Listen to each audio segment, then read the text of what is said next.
This is Thomas from Good Music Medicine. I hope you're having a great day. I want to talk about today, do you have to learn all 5 positions of the pentatonic scales or what's the story there? So that's what I'm going to talk about. If you please could take a second and just hit that subscribe button. It really helps me. I'd like to see, growth. Growth is always something that draws me to continue working. So help me out there. I just want to reach more people with these free lessons. Also, I do offer one-on-one lessons on FaceTime and those type of programs. So you got the pentatonic minor, let's say, or the pentatonic major, either one. There's 5 positions. Most everybody knows the first position. If we're going frets, it would be 5, 8, 5, 7, 5, 7, 5, 7, 5, 8, 5, 8. So you can learn all 5, and that is pretty cool. I know all 5, and I use all 5, but do you need to know that right out of the gate is the question. So my answer to that is if you're in a jam band and you're playing, 6-minute leads, probably you do. But if you're just playing in a regular band or you're just noodling with friends, probably you don't need to. But there are some little additions you can make to position 1 that will get you pretty far around the neck without having to learn all 5. So again, if we come to our position 1 here, actually let's do it here on the 7th fret. So in the key of either D major or B minor. So here we got our... So from this note here, right, we're on the high E string on the 10th fret. You can go a whole step to the 12th fret, and there's a little box here. It's called the house or the bottom of position 2 in the pentatonic. So here it would be the high B and the high E from the 10th to the 12th. So those 2 notes you can add to your position 1.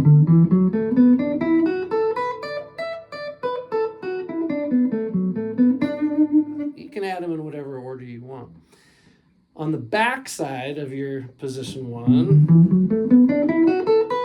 you can do the same thing. There's a little square here, which is really the bottom of position 5, but it's the high B and the high E from the 5th to the 7th. So those can be added. So now you got...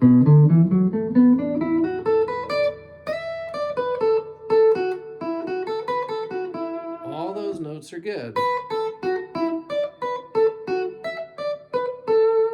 And then I'll just go one step further from this. If you are on the high B string on the 5th fret, you can also bring that back to the 3rd, and then you can put your middle finger, or whatever finger you want really, on the G string on the 4th fret. So now you got your regular pentatonic. You added these notes, right? You added these 2 notes. You added this and this. So now, here I just got a D major playing in there, so we'll just do like a D major pentatonic. So position 1 is here.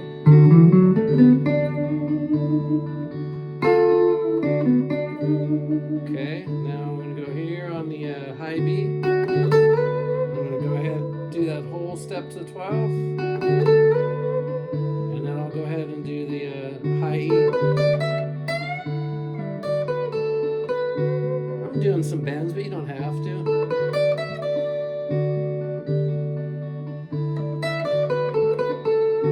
So now I'm going to go back to my position 1. Okay.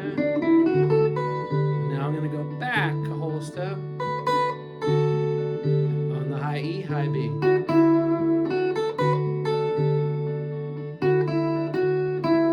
And then on that high B all the way back to the 3rd. And then 4th fret G string.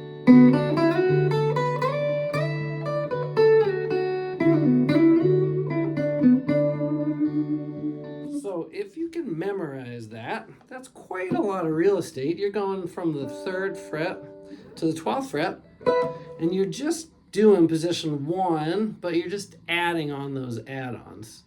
And then it'd be really good to know that you can move that anywhere. If you're in D major, B minor, anytime you can find your position 1, like if you find your position 1 here, D minor, you can do the same thing. Add these notes, add these notes, add these notes. So it really follows you around. I hope that's helpful. Hope you get to play some guitar today. Please write a comment if there's something I can help you learn. I'd love to.